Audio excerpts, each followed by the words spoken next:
তৃণমূল পরিচালিত জেলা পরিষদের বিরুদ্ধে ক্ষোভ উগরে দিল তৃণমূলেরই গ্রাম পঞ্চায়েত প্রধান। অভিযোগ, বালুরঘাট ব্লকের অমৃতখণ্ড গ্রাম পঞ্চায়েতের অধীনে মালঞ্চা থেকে মাঝি গ্রামের বেহাল রাস্তা সংস্কারের ওয়ার্ক অর্ডার হলেও সেই রাস্তার বদলে অন্য রাস্তার কাজ হচ্ছে। এর প্রতিবাদে এদিন বালুরঘাট হিলি রাস্তার মালঞ্চাতে পথ অবরোধ করে এলাকার মানুষজন। পথ অবরোধে এলাকার বাসিন্দাদের সাথে ছিলেন তৃণমূল নেতৃত্ব। এলাকার বাসিন্দাদের অভিযোগ, যেই রাস্তা হওয়ার কথা সেই রাস্তার পরিবর্তে অন্য রাস্তার কাজ করছে জেলা পরিষদ। এই কারণে এদিন পথ অবরোধ করা হয়। একই দাবি করা হয়েছে তৃণমূল পরিচালিত অমৃতখণ্ড গ্রাম পঞ্চায়েতের পক্ষ থেকে। গ্রাম পঞ্চায়েতের প্রধান দেবদূত বর্মন জানান, ওয়ার্ক অর্ডারে যে রাস্তা তৈরি হওয়ার কথা তার কাগজপত্র রয়েছে, বোর্ড টাঙানো রয়েছে, অথচ অন্য একটি রাস্তার কাজ হচ্ছে, যা এই রাস্তা থেকে তুলনামূলকভাবে ভালো। পথ অবরোধ মেন হওয়ার কারণ হচ্ছে রাস্তা। যে রাস্তাটা হওয়ার কথা ছিল মালঞ্চা থেকে মাঝিগ্রাম ভায়া অযোধ্যা, সেই রাস্তাটা এখানে না হয়ে হচ্ছে রেজিস্ট্রার কমলপুকুর থেকে 1 মাইল হাতিসারা। গ্রামবাসী আমরা গেছিলাম, সেখানে সংশ্লিষ্ট দপ্তরের কাছে আলোচনা করলাম। তারা সেখানে স্পটে আসার কথা ছিল, আসেনি। তার জন্য গ্রামবাসী ক্ষিপ্ত হয়ে এলাকা সব অবরোধ করছে। এলাকার মানুষের একটাই আবদার যে আমাদের যে রাস্তাটা স্যাংশন হয়েছিল যে দপ্তর থেকে, সেখানে না হয়ে সেই রাস্তাটা অন্য কেন হবে? কারণ এই রাস্তার অবস্থা চরম, খুবই খারাপ রাস্তা। আর যে রাস্তাটার কাজ চলছে সেটা 1 বছর আগে রিপেয়ারিং হয়েছিল। ভালো রাস্তাটার কাজটা ওরা রিপেয়ারিং শুরু করেছিল। যে রাস্তা হওয়ার কথা ছিল সেটা পড়ে আছে। সেখানে ওয়ার্ক অর্ডার, আমাদের হাতে ওয়ার্ক অর্ডার আছে এবং যে বোর্ড লাগিয়েছে সেই বোর্ডটাও আছে, যে বোর্ডের রাস্তার নামটা এটাই লেখা আছে। সম্ভবতই গ্রামবাসী উত্তপ্ত হয়ে গেছে এবং তারা পথ অবরোধ করেছে। Thank you. আপনার নাম? আমার নাম দেবদূত বর্মন, প্রধান 10 নম্বর অমৃতখণ্ড গ্রাম পঞ্চায়েত। এলাকার জেলা পরিষদ সদস্য অশোক কৃষ্ণ কুজুর জানান, একটি রাস্তার কাজের পরিবর্তে অন্য রাস্তার কাজ হচ্ছে।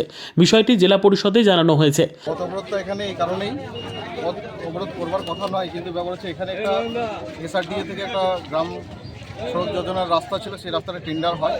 সেটা মালঞ্চা মাঝিগ্রাম ভায়া অযোধ্যা, সেই রাস্তাটা এখানে কাজ শুরু করেছে যে এজেন্সি, তারা শুরু করে সেই জায়গায় না হয়, নির্দিষ্ট জায়গায় না হয়ে তারা ডাঙ্গা অঞ্চলে এক রাস্তা তৈরি করছে। যে রাস্তাটা প্রায় ভালো অবস্থায় ছিল, সেই রাস্তা তারা শুরু করেছে। সেটা গ্রাম প্রতিবেশী জানতে পেরে তারা যোগাযোগ করে এবং সেটা দেখে, যার জন্য এরা প্রতিবাদ জানায়। এইভাবে তারা বিক্ষোভ রাস্তায় নেমেছে প্রতিবাদ জানানোর জন্য। প্রশাসন সঠিক জায়গায় যাতে কাজটা হয় তার জন্য এনারা পথে নেমেছেন। আমরা চেষ্টা করছি এই পত্রবোধে তুলে নেওয়া, যে প্রশাসনের যে কেউ এসে আবার কথা দিলে তার ওনারা পদবোধ তুলে নেবেন। আপনার নাম? আমার নাম অশোক কৃষ্ণ কুজুর, আপনি কিসের? আমি জেলা পরিষদ মেম্বার। তৃণমূল জেলা পরিষদের বিরুদ্ধে বিক্ষোভ দেখিয়ে তৃণমূলের পঞ্চায়েতের ক্ষোভের বিষয়ে বিজেপির পক্ষ থেকে কটাক্ষ করা হয়েছে। বিজেপির যুব মোর্চার সভাপতি শুভ চক্রবর্তী জানান, এদিনের ঘটনা থেকেই স্পষ্ট তৃণমূলের জেলা পরিষদের সাথে পঞ্চায়েতের সমন্বয় নেই। মনে হয় অন্য কোনো রহস্য বা কাটমানির বিষয় রয়েছে। আমাদের দাবি, শিডিউল মেনে বেহাল রাস্তাটি সংস্কার করা হোক জনগণের স্বার্থে। দেখুন, বিষয়টি পরিষ্কার যে তৃণমূল কংগ্রেসের জেলা পরিষদ এবং তৃণমূল কংগ্রেস পরিচালিত পঞ্চায়েত, আজকে দুজনের মধ্যে তাদের সমন্বয় নেই, যার জন্যই আজকে এই পরিস্থিতি তৈরি হয়েছে। এবং তার পাশাপাশি দেখুন, যেই রাস্তাটি হওয়ার দরকার ছিল, যে রাস্তাটি টেন্ডার হয়েছে, ওয়ার্ক অর্ডার হয়েছে, আজকে সেই রাস্তাটি না করে যেই রাস্তাটি ভালো আছে, যে পাশের যে রাস্তাটা, সেই রাস্তাটা করেছে। নিশ্চয়ই এর ভেতরে কোনো রকম আর্থিক লেনদেনের ব্যাপার আছে, যে সেই কারণেই আজকে এই পরিস্থিতি তৈরি হয়েছে। তো যেই আমরা শুনেছি যে রাস্তাটা নিয়ে সেখানকার প্রধান এবং সেখানকার এলাকার মানুষেরা যেটা আন্দোলন করেছে, সেই রাস্তাটাই হওয়ার দরকার ছিল, কিন্তু সমন্বয়ের অভাব এবং ভেতরে কোনো গল্প আছে, সেই কারণেই সেই রাস্তাটা হয়নি। আপনারা কি চাচ্ছেন?